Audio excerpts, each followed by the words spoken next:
Started, so we have enough time for questions. Thank you so much for coming. There's lots of new faces here today, which is always wonderful. My name is Sarah Ripp. I'm the Outreach Coordinator and Undergrad Advisor for the Latin American, Caribbean, and Iberian Studies program. And glad you made it out on this chilly, first sort of fallish day that we have this fall. And as you can see, there's some hot tea and coffee and snacks in the back, so help yourself. And if you have an opportunity, there is a clipboard back there in the corner if you want to sign up for our listserv. We send out a weekly event calendar every Thursday, so you can be added to that. And I'll turn it over to Alberto Vargas, who's going to introduce our speaker today. Well, thanks to everybody for coming. This semester we're having a series of invited guests that are new faculty on campus. So we're very happy that today Victor Goldgel-Carballo accepted to come and give this talk. Professor Goldgel-Carballo got his PhD from the University of California in Berkeley, and he's here in the Department of Spanish and Portuguese. He specializes in 18th and 19th century Latin American literature. His first book was called La Experiencia de lo Nuevo, and he's going to talk about Dandies and Rastaquoeres, a history of snobbery in Latin America. Looking forward to see the meaning of that word. So welcome. Thank you. Thank you, Alberto. Thank you, Sarah, and thanks to Lassis for the invitation. And thanks to you for being here. Yes, I will speak about both terms, the dandy. I don't know how to pronounce the other one either, the rastaquouere. But I will also, towards the end of my talk, bring up a new dimension that wasn't here when I provided you with the title. So basically, what I want to share with you today is a project that has roots in earlier research on the emergence of fashion in early 19th century Latin America, fashion understood as a social mechanism. But now, this project is more related to my current interest in passing, in the problem of passing, racial passing, for example. I am analyzing the discourse of inauthenticity that was leveled against certain kinds of social performances in 18th and 19th century Latin America, including that of the feminine man, the hombre-mujer, the snobbery of the pedantic man, the pedante, and the vanity of the fop, the petit maître. So linking the critiques directed at these social types to those addressed towards blacks and mulattoes, I think might bring to light a broader construction of acceptable and unacceptable forms of mimesis. And while there is a large body of scholarship on passing in U.S. studies, this is a relatively unexplored terrain in Latin American studies, and one that has also, I think, compelling connections to not only to race, but also to questions of gender and class. So I'll talk about passing more towards the end of the talk, I think. So let's talk about snobbery. This is a topic you're all familiar with. Some people claim that we're all snobs up to a certain degree. For some of us, the snob is just a rare specimen. But we all seem to have an idea of what a snob is. Snobbish is nowadays usually understood as a synonym of conceited, stuck up, right? And it's used to describe people who think they are better than you, right? Or better than us. However, in its origins, the word snob meant precisely the opposite. According to the Oxford English Dictionary, for example, in the late 18th century, snob meant cobbler, and then came to refer to any ordinary person lacking high rank or status. And then by the 19th century, by the early 19th century, snob was being used to mean a person with no breeding, both the honest laborers who knew their place and the vulgar social climbers who copied the manners of the upper classes. And finally, by the second half of the 19th century, the word shifted to its modern sense, a person who looks down on those regarded as socially inferior. right? So, but I think it's worth noticing that the early meaning is not totally lost. And think, for example, of Am I Snob, this famous text or talk given by Virginia Woolf in 1936, in which she pointed out the following. She says, "The essence of snobbery is that you wish to impress other people. The snob is a flutter-brained, hair-brained creature, so little satisfied with his or her own standing that in order to consolidate it, he or she is always flourishing a title or an honor in other people's faces, so that they may believe what he does not really believe, that he or she is somehow a person of importance." That is to say that Woolf relates the sense of superiority of the snob to a sense of inferiority, social inferiority, more specifically, or what I will describe later as in terms of the category of distinction. Now, the word snob or a snob only becomes relatively common in the Spanish language in the early 20th century, right? So why I'm interested in snobs, if what I do is to think of 18th and 19th century Latin America. Well, if you were to search for the words snob or snobismo, a snob, in all books in Spanish, digitized by Google, for example, you would only start finding these words in texts published during the last few years of the 19th century. However, as is always the case, I think, with Google, the fact that you don't get any results does not mean that there is nothing out there, but that you don't know how to find it. At least that has been my experience in the last years. In this case, instead of searching for the words snob or snobismo, we should be looking for others. Let me mention just a few that I have found in the text. And I mention them in Spanish because I don't know how to translate them really.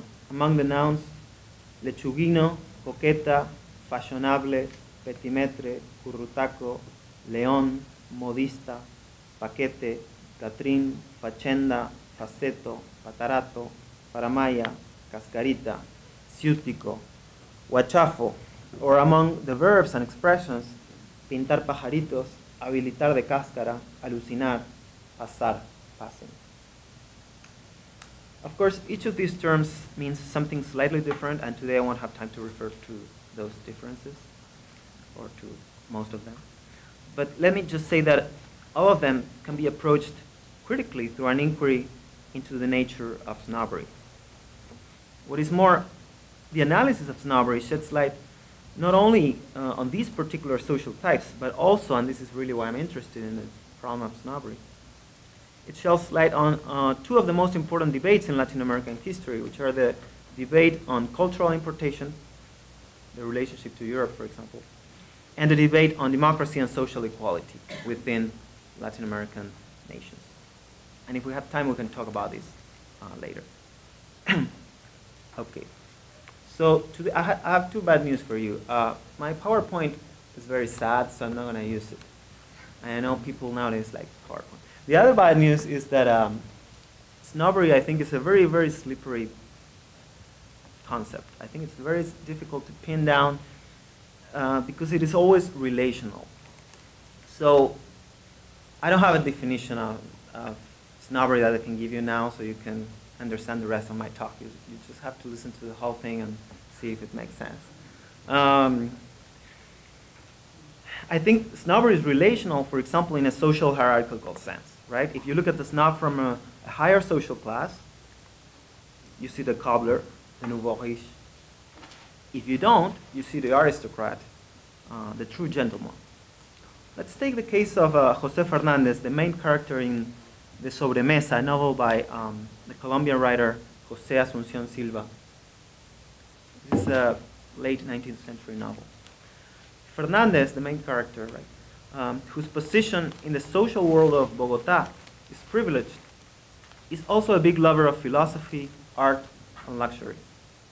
In fact, it is easy to find in this character echoes of Huysmans' De Cézanne from Orebu, Against the Grain, a novel published in 1884. Maybe you have read it. But when Fernandez travels to Paris, he discovers that in spite of his money and his cultural capital, which is very, very big, the French regard him, in his own words, as a ridiculous rastaquouere. And I'll pronounce all the French words in English now. A grotesque snob. Those are two expressions he used. Ridiculous, rastaquouere, grotesque, snob. And later on in the novel, Fernandez reflects on this, pointing out that to my elegant European friends, I will never stop being the rastaquouere who tries to rub elbows with them by standing on his sacks of gold. And to my compatriots, I will never stop being a show-off who wants to show them to what extent he has managed to enter into the grand Parisian world and the cosmopolitan high life. And I think I'll read quotes in Spanish after reading them in English, just to be fair to the Spanish language, I guess. Para mis elegantes amigos europeos, no dejaré de ser nunca el rastaquouere que trata de codearse con ellos empinándose en sus talegos de oro. Y para mis compatriotas, no dejaré de ser un farolón que quería mostrarles hasta dónde ha logrado insinuarse en el gran mundo parisiense y en la high life cosmopolita. The high and low dichotomy has here an additional inflection, which is center and periphery, right? Paris and Bogota. That is why Fernandez equates snob to rastaquouere, a word that began to be used in the last decades of the 19th century to refer to those Latin American travelers who, having made a fortune or a lot of money back at home, tried to rub elbows with the French higher classes. So, rastaquouero, many people think that rastaquouero comes from the French rastaquouere, but then the French rastaquouere comes from a previous use of the word rastaquouero in Latin America. Some people claim that the word originated in the expression arrastrar cueros, coined by the Venezuelan General Jose Antonio Páez, to describe the practice of dragging cow hides to simulate a strength or a force that one doesn't in reality have. In any case, in the example of Fernandez, it is clear that the rastaquouero is a snob as defined from above, right? Not in the sense of being stuck up, but in the sense of being an upstart, a nouveau riche. But snobbery is also positional or relational in a different way, one unrelated to the high-low binary. There is another important distinction, I think, to be made. What we could call, according to the late 18th century, the late 19th century, the triumphant snob, on the one hand, and what we may call the snob who is questioned, on the other hand. I would like to begin by focusing on the latter, the person who wants to pass as someone he or she is not, the snob who is questioned. The rastaquouero is, of course, an example of this snob who is questioned. But if we move further back in time, we find several other similar cases. In 1838, for example, the Cuban writer Ramón de Palma publishes in Havana a very cruel satire of the romantic woman, a young romantic woman, entitled La Romántica, in the context of the fad of romanticism in Latin America in general and in Cuba in particular, the late 1830s. In this article, De Palma depicts a young woman who, driven by a barbarism avant la lettre, starts imitating as well as she can the female heroes of the novel. She imitates their gestures, their tastes, their opinions, their clothing, etc. De Palma clearly doesn't sympathize with this young woman who is represented as eccentric, an object of ridicule, in a similar way in which social types such as the coqueta or the erudito a la violeta, the sham scholar, have been satirized in the past. Compared to previous social types, however, the romantica shows a notorious difference, and it is her absolute devotion towards everything new. According to De Palma, the romantic woman needs what is new and mysterious, and thus her eyes will wander without interest over the entire scene that surrounds her until she discovers someone unknown whose posture and attitude offer her something original and capricious. La romántica tiene necesidad de lo nuevo y misterioso. Así es que sus ojos vagarán sin interés por todo el concurso que la rodea hasta que descubra algún ser desconocido cuyo porte y actitud ofrezcan algo de original y caprichoso. So she's very bored, and is a very modern character, right? Boredom as a specifically modern pathology. In a similar way to the late 19th century Cuban poet Julián del Casal, who transformed the room where he lived in a Japanese residency, the Romantica has an unexplainable inclination for the exotic. De Palma tells us that she prefers the sea, the hills, and the ruins, I was going to say, but I have just remembered that we don't have any. So, in spite of her efforts to look special and in spite of her passion for the new, the Romantica is accused of being inauthentic. According to De Palma, her dresses reflect the second to last place in novels. And he immediately clarifies, I am writing the second to last because the Cuban Romantica is not but the reflection of her European sisters. And it is not uncommon that the last things to get here are the second to last and even the third to last over there. So the basic point articulated by De Palma, as you can see, is that Romanticism is a fad imported into Cuba from Europe, right? Romanticism in Havana, in his words, is a ridiculous simulacrum, the parody of a tragedy that we do not understand. The key word here is simulacrum, that is fiction, forgery, counterfeit. The simulacrum, I believe, is a central concept for any critique of snobbery, inasmuch as these critiques deny the authenticity of the tastes of the snob. But it is also, it has also been central, the concept of simulacrum, in critiques of Romanticism, Modernismo, Indigenismo, and other literary movements in Latin America, which have been often denounced as simple reflections of European or North American trends. And I will refer again to the simulacrum shortly. But let's go back to La Romantica.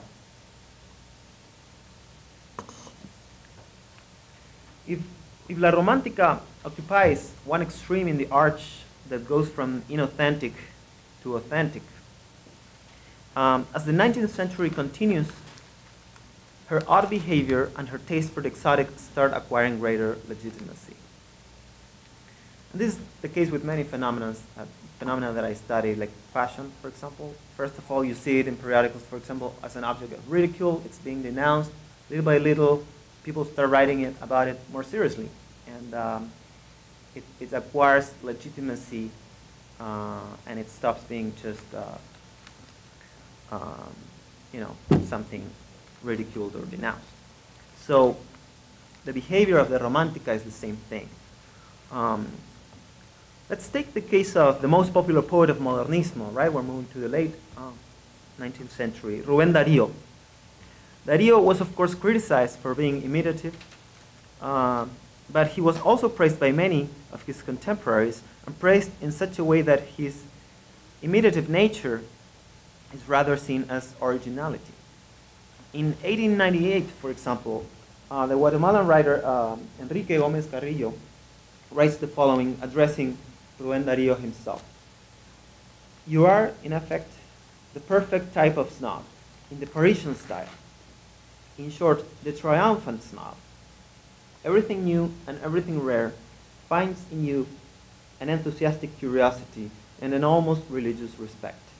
You are the near genius incarnation of the spirit that our Maestro Valera calls novelero, lover of all things new, right?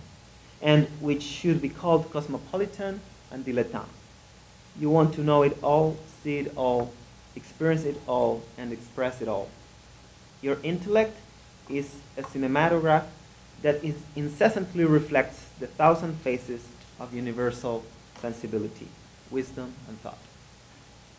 Usted es, en efecto, el tipo perfecto del snob a la moda de París, del snob victorioso, en fin. Todo lo nuevo y todo lo raro encuentra en usted una curiosidad entusiasta y un respeto casi religioso. Usted es la encarnación casi genial del espíritu que nuestro maestro Valera llama novelero y que debiera llamarse cosmopolita y diletante. Quiere usted saberlo todo, verlo todo, conocerlo todo y expresarlo todo. Su intelecto es un cinematógrafo que refleja incesantemente las mil fases de la sensibilidad, de la sabiduría y del pensamiento universales. Ruben Dario, in the Guatemalan writer's words, is a snob in the Parisian style, a triumphant snob. So what does this mean? What do you think it means? I'll tell you. I taught 2 classes in the morning, so I constantly stop myself, refrain from talking, but maybe I shouldn't here, right? I'll let you ask a lot of questions very soon.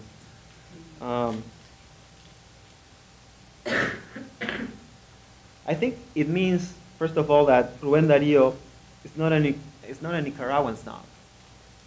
He's a snob like the ones you might find in Paris.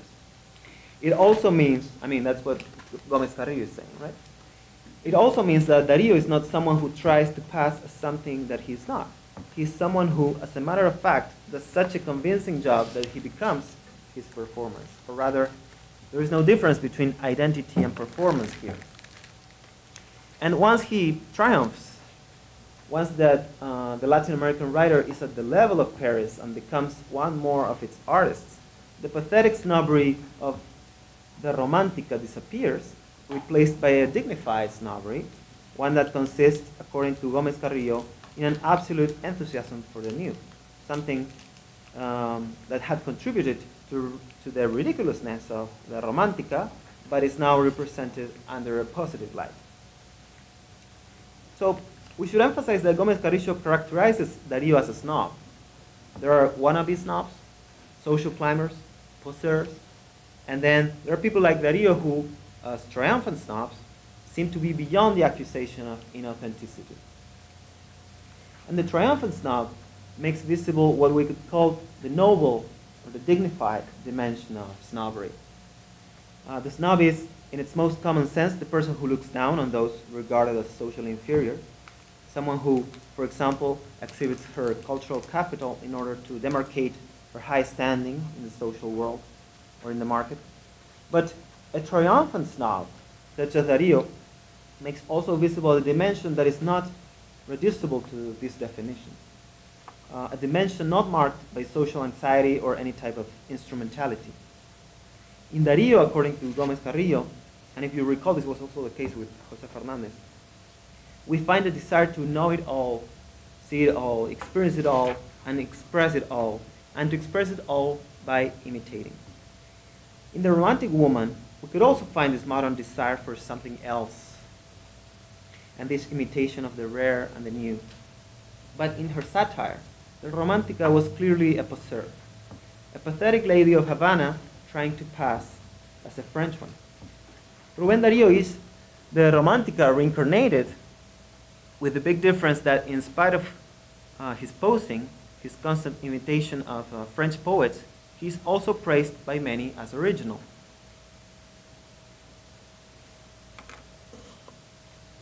So what has happened? What has happened in the Latin American Republic of Letters over the course of the 19th century for such a thing to be possible?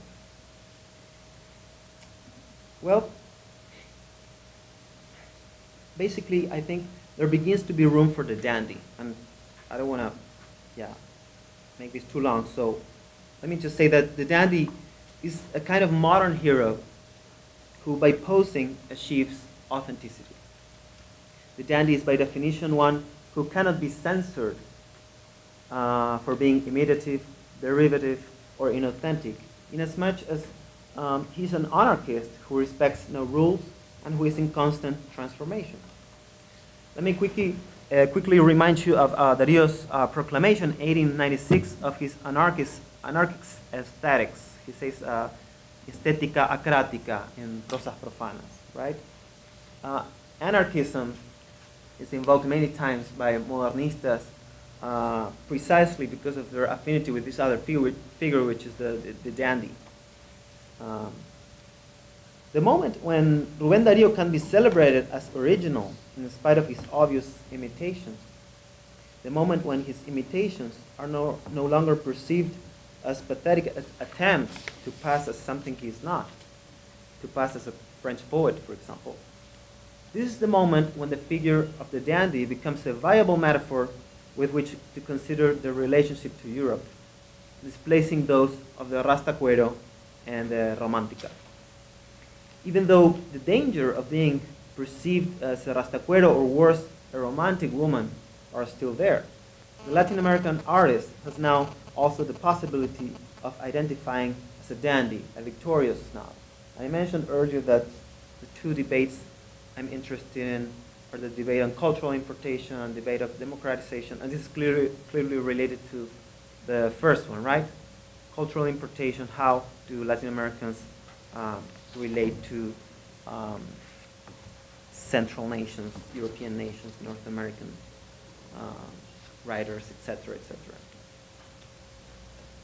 But of course, Ruben Dario and Modernismo in general are part of a very late chapter in the long tail of Latin American identity, or cultural identity. If I had spent quite a few minutes referring to this period, it is because with Modernismo, snobbery reveals in full its affinity with the realm of the aesthetics. Snobbery, I would like to suggest, always had to do with posing, with passing, with a social game of appearances, with a complex economy of science. I don't have time here to fully develop my hypothesis, but let me at least share with you. The more it approaches to the aesthetic, the more legitimate snobbery becomes. The snobs who triumph are therefore the dandy, who by constant public performance becomes a beacon for the fashionable world, or rather